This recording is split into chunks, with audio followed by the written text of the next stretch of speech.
Hello friends, welcome back to my channel. আজ চলে এসেছি ছোলা দিয়ে কুমড়ো পুঁই শাকের মজাদার একটি নিরামিষ রেসিপি নিয়ে। তো এই রেসিপিটা বানানোর জন্য আমি এখানে নিয়ে নিয়েছি 500 গ্রাম মতো কুমড়ো আর পুঁই শাক। পুঁই শাকটা ছিল আমার বাবা মায়ের হাতের চাষের তৈরি পুঁই শাক, তো সার বিষ ছাড়াই একদম ন্যাচারাল। তো আমি প্রথমে এগুলোকে ভালোভাবে ধুয়ে কেটে নেব। তো দেখুন, আমি এখানে আলু, কুমড়ো আর পুঁই শাক ভালো করে ধুয়ে কেটে নিয়েছি। তো কুমড়োগুলোকে আমি একটু বড় বড় সাইজেই পিস করেছি, যাতে না ঘেঁটে যায়।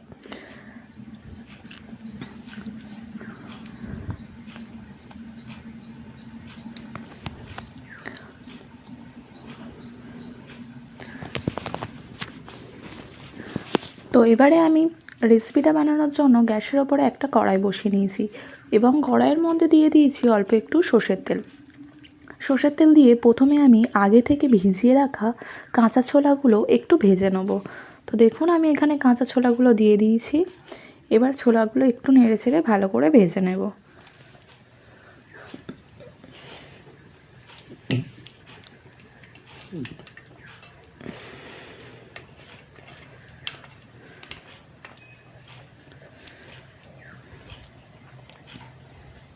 তো দেখুন, আমার ছোলাগুলো ভাজা হয়ে গেছে। এবার এটাকে আমি একটা পাত্রে তুলে নিচ্ছি।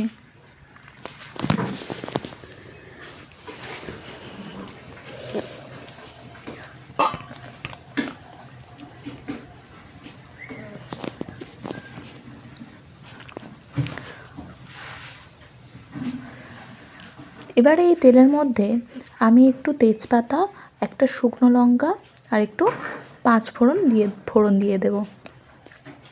তো প্রথমেই আমি দিয়ে দিচ্ছি 5 ফোড়ন।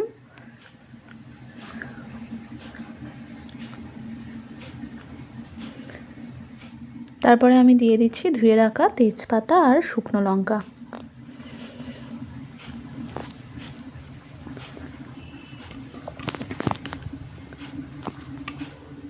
একটু নেড়েচেড়ে, যেহেতু এটা নিরামিষ তরকারি তাই আমি স্বাদ আসার জন্য দিয়ে দিয়েছি অল্প একটু চিনি। তারপরে আমি আগে থেকে গ্রেটারে গ্রেট করে রেখেছিলাম আদা কুচি। তো আদাগুলোকেও আমি এর মধ্যে দিয়ে দিচ্ছি আর এর সাথে দিয়ে দিলাম 2 কাঁচা লঙ্কা কুচি।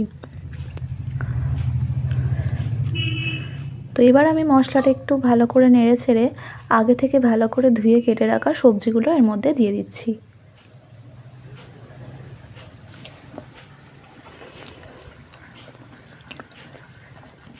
সবজিটা একটু নেড়ে ছেড়ে নিয়ে আমি এতে মশলা দিয়ে দেব।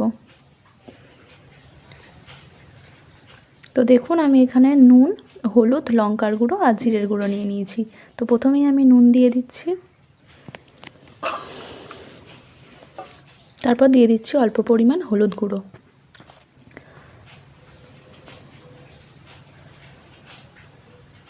আর এবারে দিচ্ছি লঙ্কার গুঁড়ো। এবারে এর সাথে একটু জিরের গুঁড়ো অ্যাড করে নেব।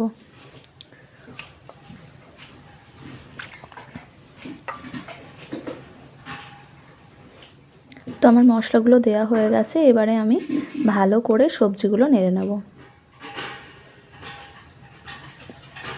তো দেখুন, আমার সবজিগুলো নাড়া হয়ে গেছে। এবার এর মধ্যে আমি জল দিয়ে দিচ্ছি সেদ্ধ হওয়ার জন্য।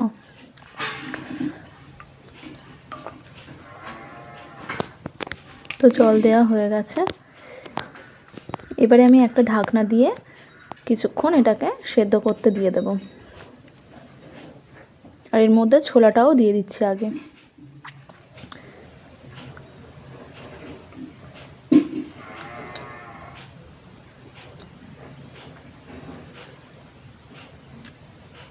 ব্যাস, দেখুন আমার তরকারিটা প্রায় হয়ে এসেছে।